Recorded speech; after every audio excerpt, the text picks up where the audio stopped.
Jërëjëf Sëñ Touba. Jarama Mam Cheikh Ibra Fall. I'm watching Echo from Touba with Sëñ Fallou Gueye. I'm Mam Jaraba from Frankfurt, Germany. Thank you. Keep watching. Le programme suivant sera en anglais.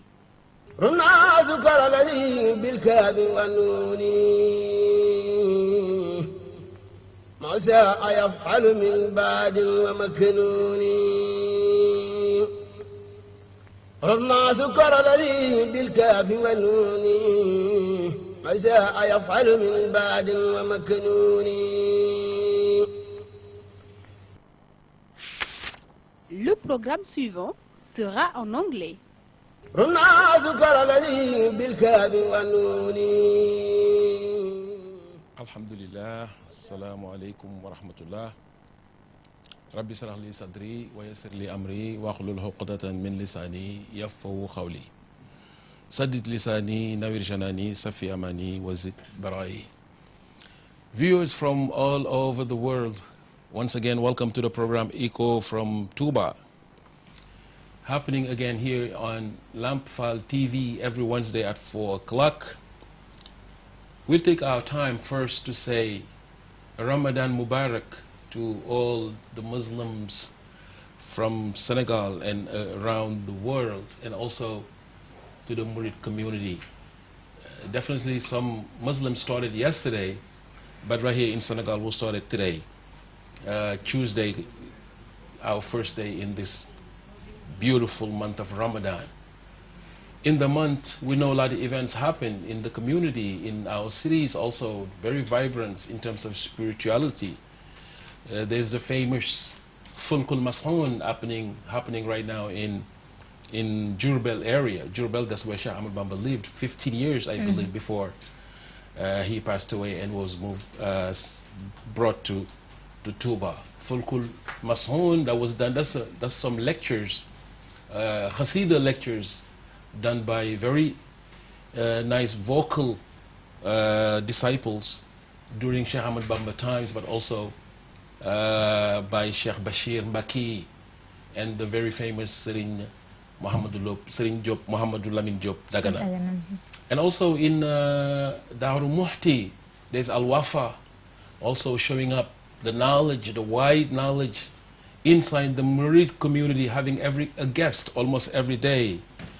Treating different topics concerning our religion, our order, but also our everyday life, but also inside the mosque itself, where a lot of food, just like it's happening in Medina, there's this, we should add our hearts off to the beautiful daira of Muqaddimatul Khidma, saying hi also to Serigne Abdullah Busso and many other those gentlemen helping during the full month of Ramadan, people coming and having iftar inside the mosque itself. Plus, also many people coming and giving out lectures during the beautiful month of Ramadan. We also wishing long life to our Caliph, Sheikh Sidi Mokhtar Al-Maki, and also all the family of the Murid community during this beautiful month, where Sheikh Ahmad Bamba wrote very nice Khasidas, Ya Khair al-Dayf, and also Ya Mukrim al-Dayf, and many others that are dedicated to this month of Ramadan. Today we're having a nice guest again, like I told you, Mame Khady POUYE. Welcome to the program. Thank you. Mame Khady, by the way, she's from the University of Dakar, Cheikh Anta Diop, known as UCAD, where she had a degree in African literature and civilization. Mame Khady also went to CESAC, where she did some translation of many of the works of many writers, wall of writers, like Serigne Moussaka and others. She did a very great deal of translation. You can catch up to that inside some web pages in the internet, Website, right? yeah. Okay, Mame Khady, again, after welcoming you to this program, the topic, the local languages, their role they play inside our community in Africa itself, because before we had Arabic and French, you know, what tools African used for their own communications? Thank you. أعوذ بالله من الشيطان الرجيم Bismillahirrahmanirrahim. Alhamdulillahi rabbil alamin. Arrahmanirrahim. Maliki yawmiddin. Iyyaka na'budu wa iyyaka nasta'in. Ihdinas siratal mustaqim. Siratal ladzina an'amta 'alaihim ghairil maghdubi 'alaihim waladdallin. Amin. I want to thank you to have invited me today. You're welcome. It is a pleasure for me to be here today. And I want to wish a good Ramadan month to all Muslims in the world. Inshallah. And the Murid community in Senegal and all around the world also. And I want to wish a long life to Sheikh Sidi al-Mukhtar and Saint Sheikh Jumbo Fall. MashaAllah. And all the Murid community. To come to your question, the role of our local languages in writing. Africa, we have that long issue that is Africa didn't write.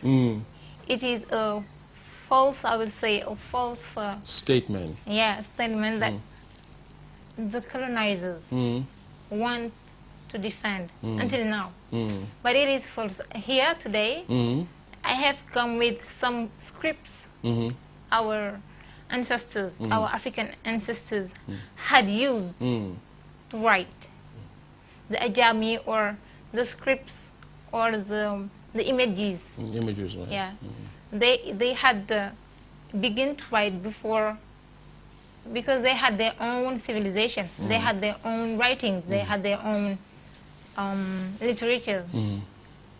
So they invented, I would say, they created with the arrival of Islamic religion. They created that Arabic scripts to write their local languages. Here we could see some. It is Tarikh et Sudan, around 1699. 1659. 59, I'm sorry. Right. And I don't know, he write Huda, published in France. France in Europe, right. yeah. In Europe, right. And others, that is to say that we in Africa had our own way of writing before the colonizer settlement in Africa. So they use imagery and images that were created by Africans themselves and used them to communicate between communities and communities. And after the arrival of the French, of course, they started using, French alphabet. That's like we speak in French with the French alphabet stuff. And then the Arabic also use the Arabic alphabet but knowing Islam is using mostly Arabic with Sheikh al-Khadim, right? Most of his book, his writing is in Arabic. And most of the Ajam people, meaning the people that the population of Senegal, most of them speak Wolof and other local languages. So how did the Sheikh himself, who founded the order, how he managed to communicate with those with the Africans themselves using the Wolof? How he handled? Did he wrote himself Wolof, or he used other people to do it? Sheikh Ahmad Bamba used other people. The Sheikh, what I want to name him, the Sheikh, knows that a country cannot be developed if it continue to copy. To copy, right? To copy Arabic or any other languages, any other foreign language. A country has to develop itself, its culture, and a culture can't be developed if it doesn't develop their languages or using foreign language to develop your own country. No, it will be a real problem. That is why maybe Sheikh Ahmad Bamba makes some Sheikh Musaka and Sheikh Samba Diarra Mbaye and Mbaye Jaxate Kala and others, Seigne Mor Kairé, write in Wolof. Because at the beginning, Sheikh Musaka had begun to write in Arabic. He did? In Njarem in 1912, when Sheikh Ahmad Bamba was back in Njarem. When he showed that to Sheikh Ahmad Bamba, to the Sheikh, he told him, Musa, leral feray mbir mi, that is, maybe just clarify, just tell what everybody can understand. Just say it in Wolof, maybe. And Sheikh Musaka has begun there to write in Wolof. And and others with Cheikh Samba Diarra Mbaye, Serigne Touba told him that be my Hassan or nekkal sama Hassan. That is, Hassan was a poet who used to sing for Rasul sallallahu alaihi wasallam. Yeah, Right. And Serigne Touba said to Cheikh Samba Diarra Mbaye, nekkal sama Hassan. Be my Hassan. That is to praise me or to praise my deeds or my actions or to praise my personality. And so on. And we can talk about Cheikh Serigne Mbaye Jaxate and As well. Serigne Mor Kairé. But what is important here is that the understanding, the Cheikh Ahmadou Bamba's teaching to be understood by people. That is the real importance. And that Cheikh Ahmadou Bamba knows that people can't benefit of his teaching if it is Arabic only. That is why maybe he created himself some writers who write in Wolof. But when they came in and started the writing system, the writing deal with Sheikh Al-Khadim, is it they were translating the work of Sheikh Ahmadou Bamba, or they were doing poetry themselves to explain what logic they used? Did they, like I said, were they just translating the books of Sheikh Al-Khadim, or otherwise they were doing they did both thing? of them. They did both. Because Sheikh Moussa Ka translated Jasaw Shakur. Jasaw Shakur was written by Sheikh Ahmadou Bamba. Oh, mashallah. It is the exile. And that's the one you translated, by the way, for Cezak, right? Yeah. Okay, go ahead. And the Jasaw Shakur was written in Arabic first, but Sheikh Moussa Ka has written it in Wolof. Indeed. Okay. So, But they write also poems. They did some poems to praise their love, I would say. Sheikh Ahmadou Bamba was the one who was their inspiration. The inspiration, right? Yeah. Right. So I see they did some poems to sing, eulogies of Sheikh Ahmadou Bamba, of course. But we heard also when he used to finish prayers, he used to sit by the soil, made some dots, sometimes 3, 4, it depends, and then had some explanations about, some dot, because most of the followers, they were, over age. They were like, some of them were over 60. So it was too late for them to go back to school. So Sheikh Ahmadou Bamba used to teach them directly in Wolof, making dots on the soils. Is it also these Serigne Mbaye Jaxate, Serigne Moussa Ka, and all those you just mentioned, did they translate also something from those dots, or it didn't happen?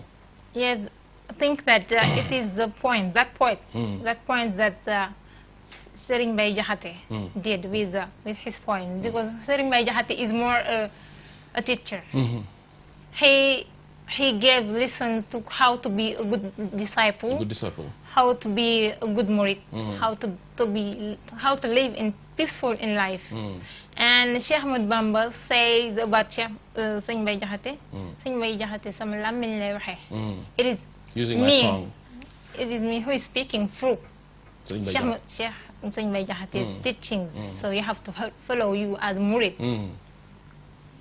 Okay, so and if all of them did they, like, in terms of style, style sometimes are different. I see most of Serigne Moussa Ka works, they relate about, for instance, the history of the Mouridia, the exile, the Odyssey, what happened in Gabon, what happened, the heritage of from the colonizers, the relationship between them and Sheikh Al-Khadim, and sometimes also talking about his geology, and he's like singing some stuff for Sheikh Al-Khadim. It's a little bit different from Serigne Mbaye. Can you tell us the difference between those 4 personalities, the way they used to write, between Serigne Moussa, Serigne Mbaye Jaxate, Serigne Mor Kairé, and the other one? Beginning with Cheikh Moussa Ka, that I know the most. He has praised what is hardship, what is hard for Cheikh Ahmadou Bamba, because exile was a suffering for him. But through his poems, he managed, Cheikh Moussa Ka, to make them listenable, I would say. To make them? Listenable. Listenable, right. And beautifully listenable, to make them as a murid, if you are listening to it, you can say that it is hard. Right. It is a hard period for Sheikh Ahmad Bamba. Make it easy to understand. Yeah. Right. And how he managed to make them known by people in Wolof, and using the rhymes, the verses, very beautiful verses. Like one you can tell us, for instance? Yeah. Yeah, what was it, for instance? Déglul ma nettali la yoonu géej gi. Listen, I will tell you today the exile of Sheikh Ahmad Bamba. MashaAllah. If you don't have Jawaabi Bamba Géej is the answer of the exile from Sheikh Ahmad. Right. So Sheikh Musaka is most of the time a historian. A historian. Through the Mouridism.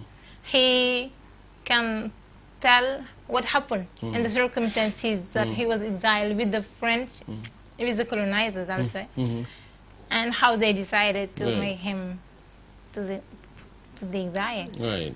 But this. And coming to Serigne Mbaye Diakhaté, he is a teacher. He's a teacher, right? Most of the time, jigéen bala baax or jigéen bu dee sëy, a woman who is married, how she can behave with her husband. Right. Some points like that. And Rick Hassan, how to be polite. If you want to have privileges in life, Rick Hassan, awal yiw te yaru yow. Kon di nga làkk bépp yiw te yeg ëllëg maa la ko wax.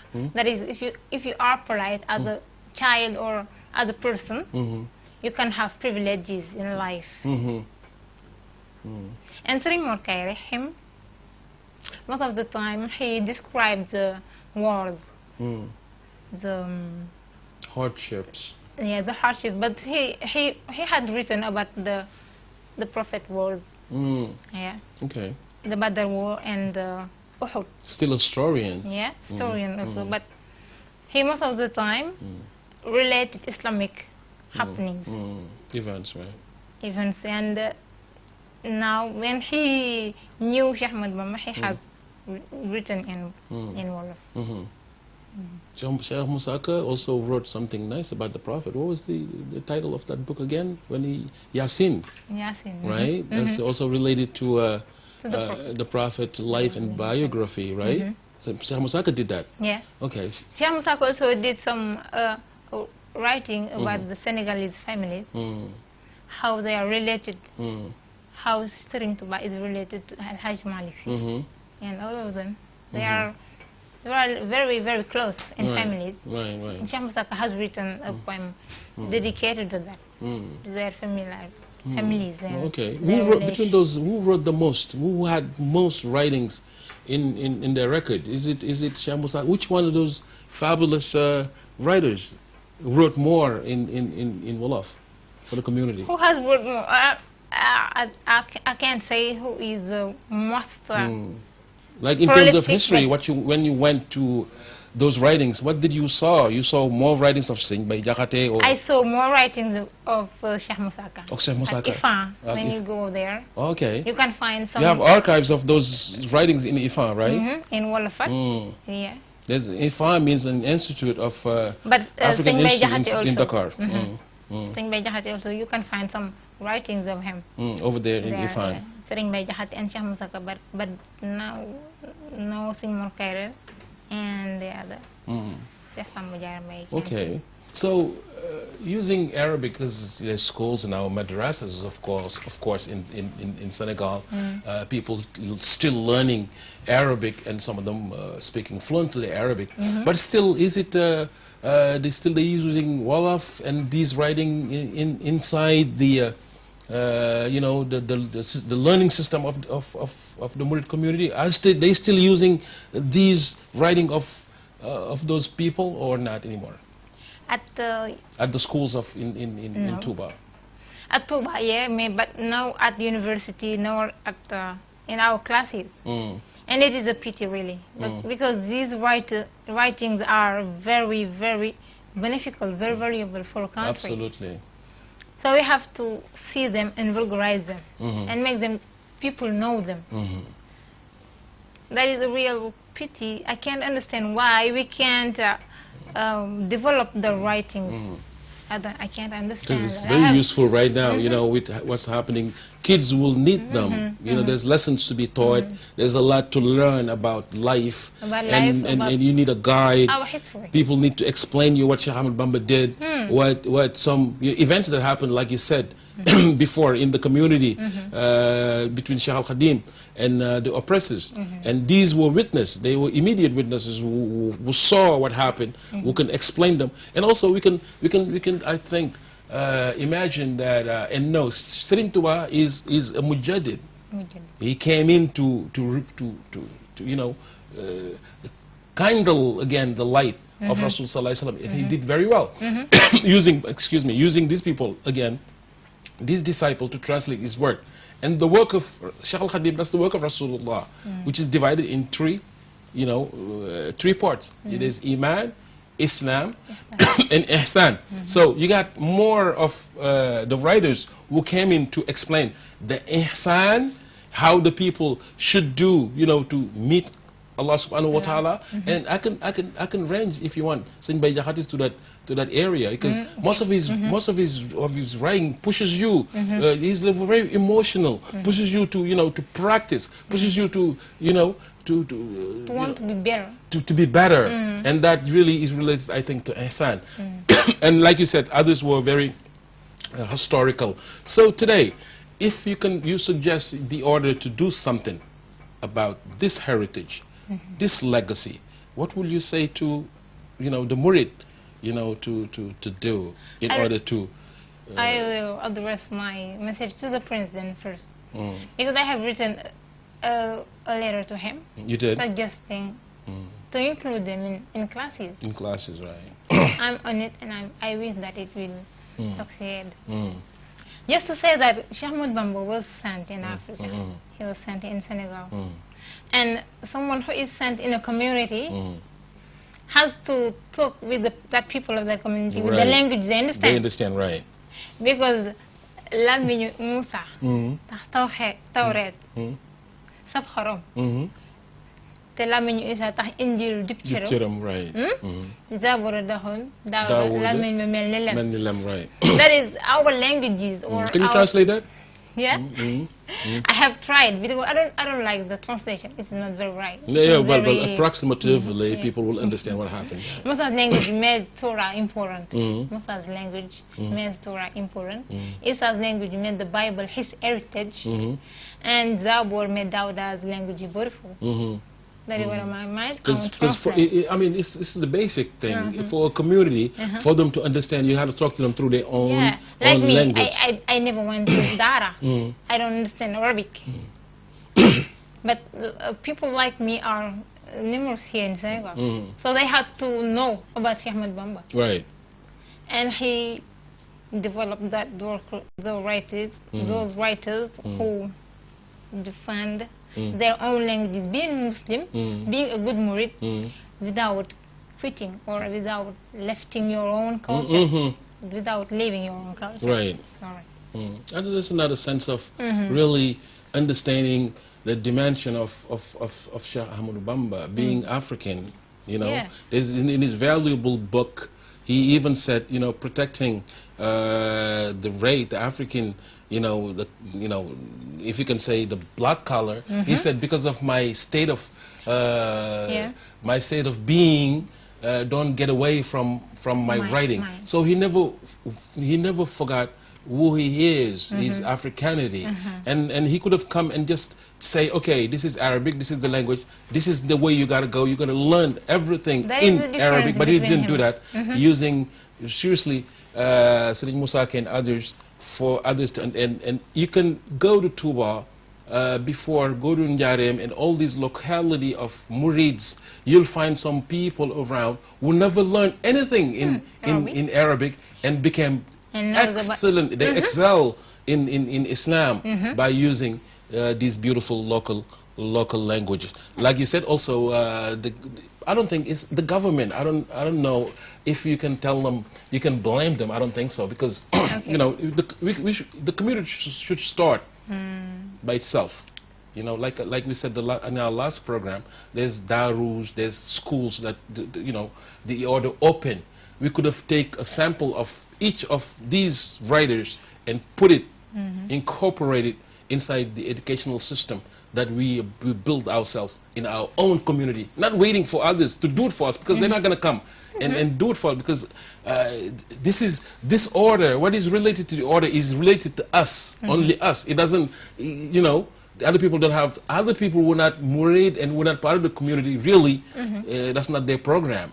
So I think it's for us to come together to see what we can bring up for our own goods from our own schools. That's my understanding of the... But Ahmad Bamba is not for the murid only. Right, you're right also. He is for the humanity. Right.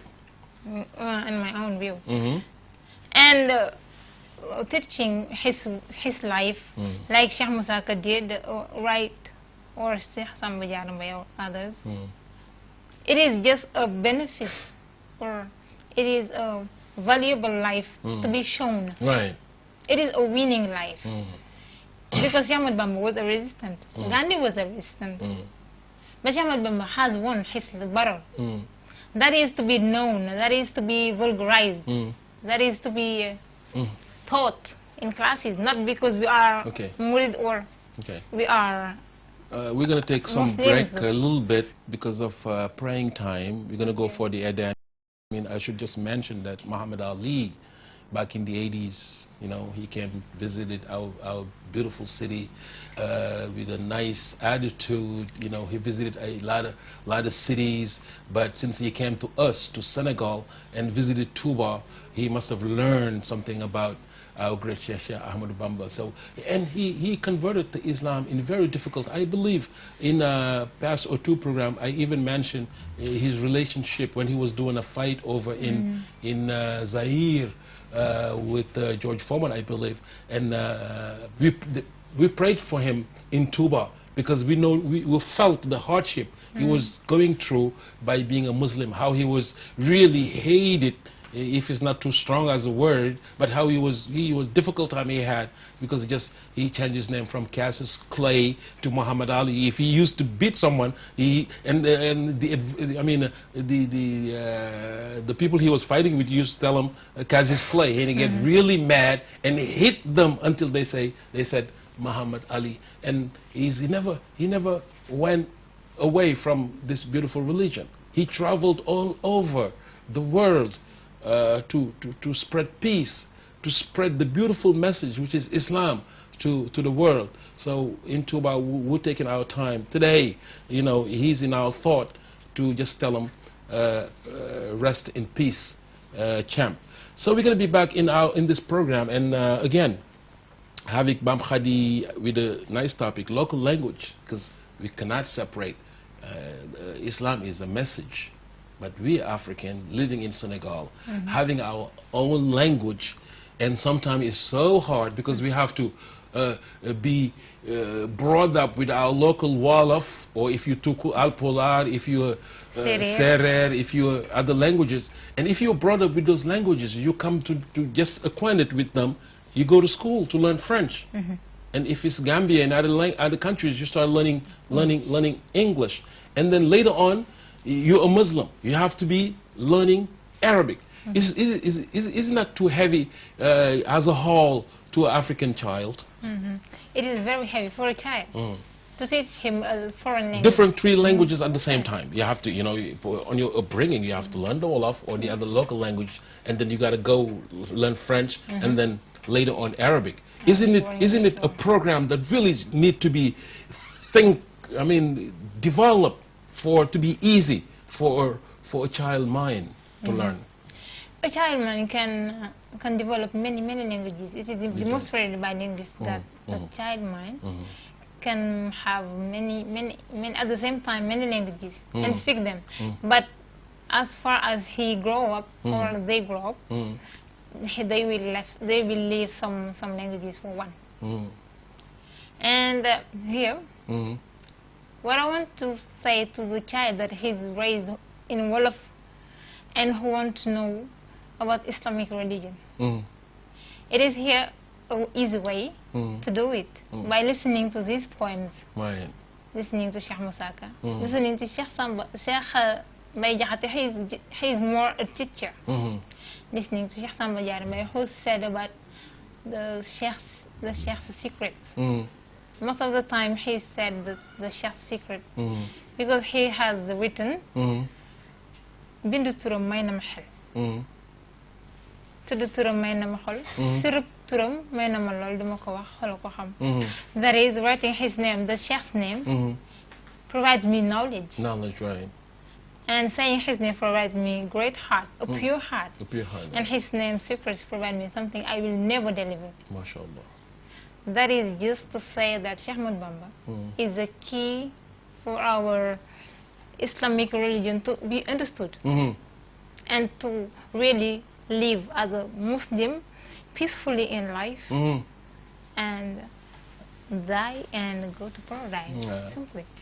I mean, that's nice what you just said there about writing his name gave me peace, good character. But did they describe the physical appearance of Sheikh Al-Khadim? What did he look like? What did they describe him in those poems? In one poem I saw. Who did that? Sheikh Musaka or? Sheikh Musaka, yes. What did he say in there? In Njuj Njaj. What is Njuj Njaj? Njuj Njaj is mistaking or taking someone to another person, to something else. Right. That is, I can't say the poem, but it is like a tassel. Go ahead. Nobody will dance. Dama déglu. mu naan ma kaay laaj. ma gis li mu jiital jarul ay ngaañ. ñëwal jébbalu moo gën malaaka day gaañ. That is, you have to be a good Muslim to have your peaceful life. You don't need to have a beautiful woman or a beautiful life. It is just about Sheikh Ahmad Bamba following his teachings, and you will be happy. Safe, right. You will be happy in life and saved. And that.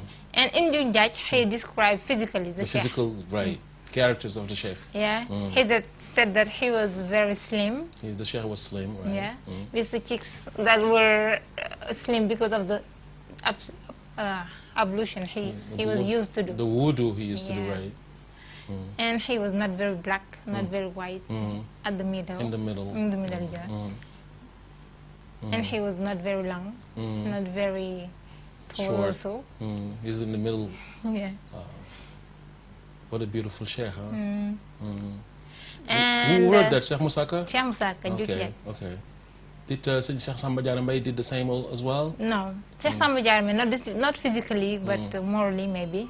He described him. But also, did they describe, for instance, his relationship between the relationship between the Sheikh of Rasul Sallallahu Alaihi Wasallam, like being a Khadib, the servant of Rasul? Did they describe that? The work, I mean, the khidmah itself, what the Sheikh was doing here. What did they say? They said about that, Sheikh Al-Khadim and his work. About his serving the Prophet. Sallallahu Alaihi Wasallam, right. All their writings are about that. Right. When they say tërëb wolof boobu yaaram ay wax yëpp yam li jóg ngir Rasulullah baatin ba saf xorom.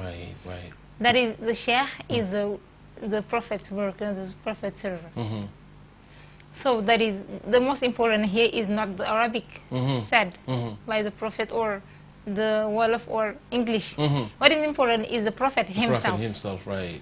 With any other language, with any language, we have to follow him and love him and be a good Muslim. Okay, so you described it, you said they described Sheikh Al-Khadim. And they describe also since the Sheikh Al-Khadim's son. His siblings, his son, right? We did that. Sëñ Musaka? Sëñ Musaka, Sëñ Mustafa, Sëñ Fallu, Sëñ Basiru, how he was beautiful. He looked beautiful, right? And knowledgeable also. Yeah, and He wrote a book after Sheikh Mame passed away, Minanul Bakhil Khadim, having also relating all the history of the order. I think this is one of the most notable book that that historical book in the order right now we having in our possession inside the right over in Dar Kamil in Touba. Did they describe the immediate family beside Serigne Bassirou and Serigne Fallou? They describe others, like, because I've heard one of the poems that Mame Thierno Ibrahim and Cheikh Ibrahima Fall they did. Yeah, there's a beautiful poem he did, Serigne Moussaka, on Cheikh Ibrahima Fall. What was the poem title again? Martial, Mame Cheikh, when he passed away. You're gonna say that to me. Do you have it by heart? I guess. A little. A little bit? No. Go ahead. Let's listen to it, please. Ma fa tere wuyu ne naam. He forbid there, answering and saying yes. Can you say the whole Olaf together and then come back and translate it? Okay. Yeah, go ahead. Moo nu tere wuyu ne naam. Fekkoon na ñu jàngi maam. Mooy ne moom mi murito di pexe. Fekkoon na daara ji di riir. moo fa dindi àllarba ak dibeer. lu Bamba wax mu daal di buur. lu ma Musa am daal di joxe. That is wishful. Go ahead. That's it you had, or you had more lines? I have only that.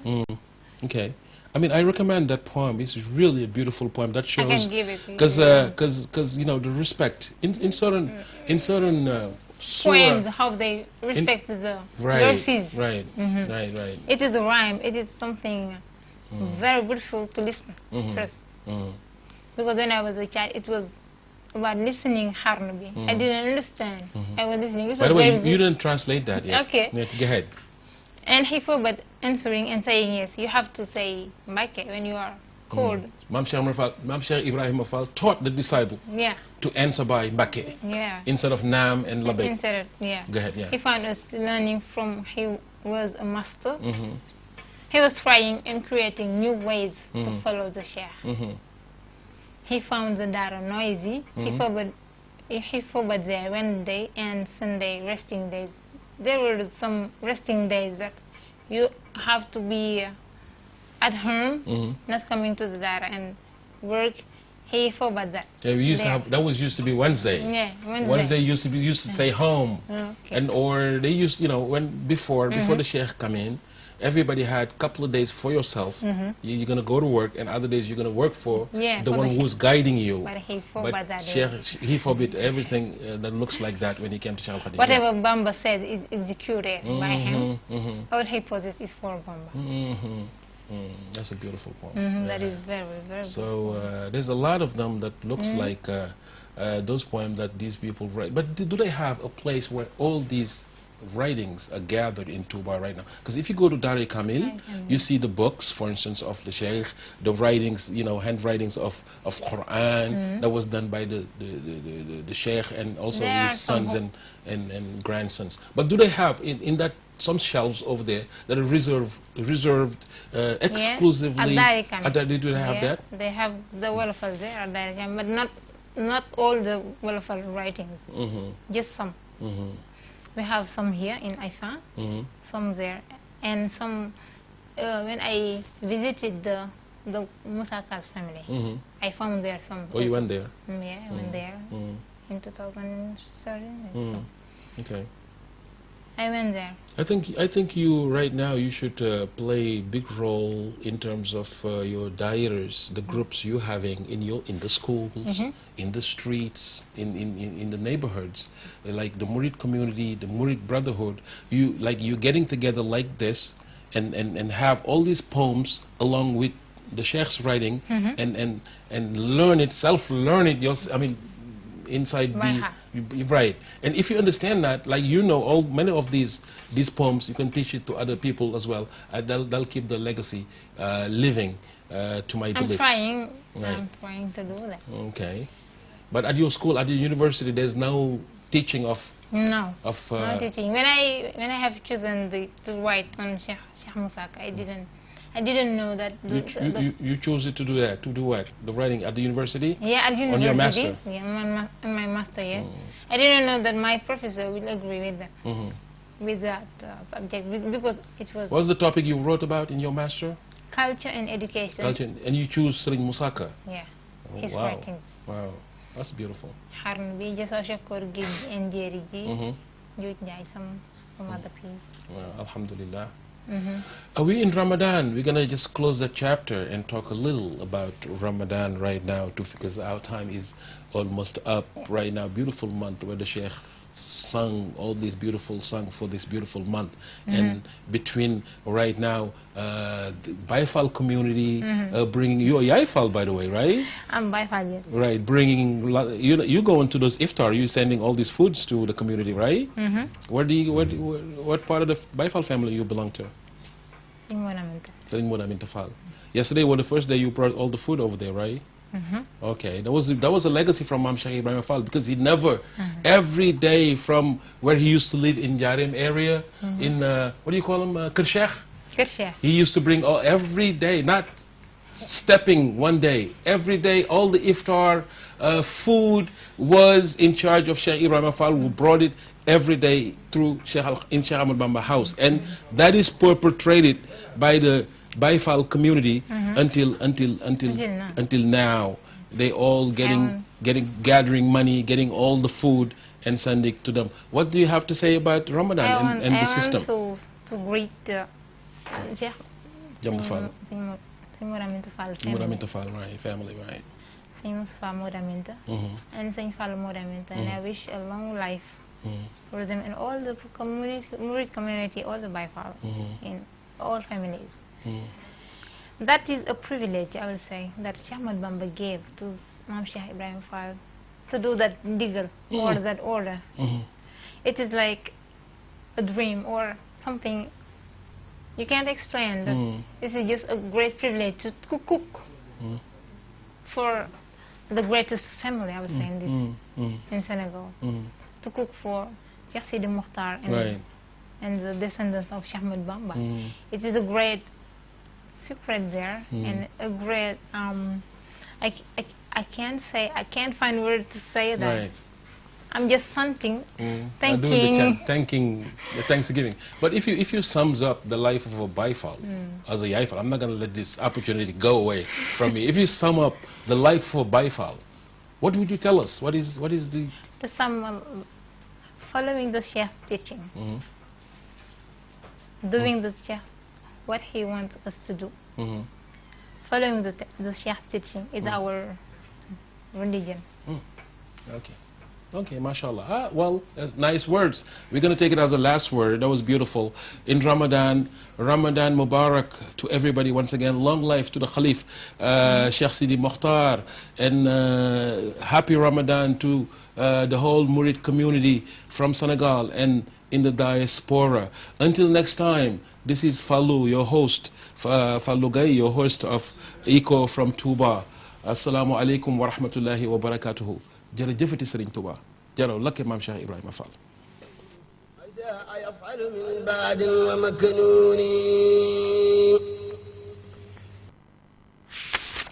Le programme suivant sera en anglais.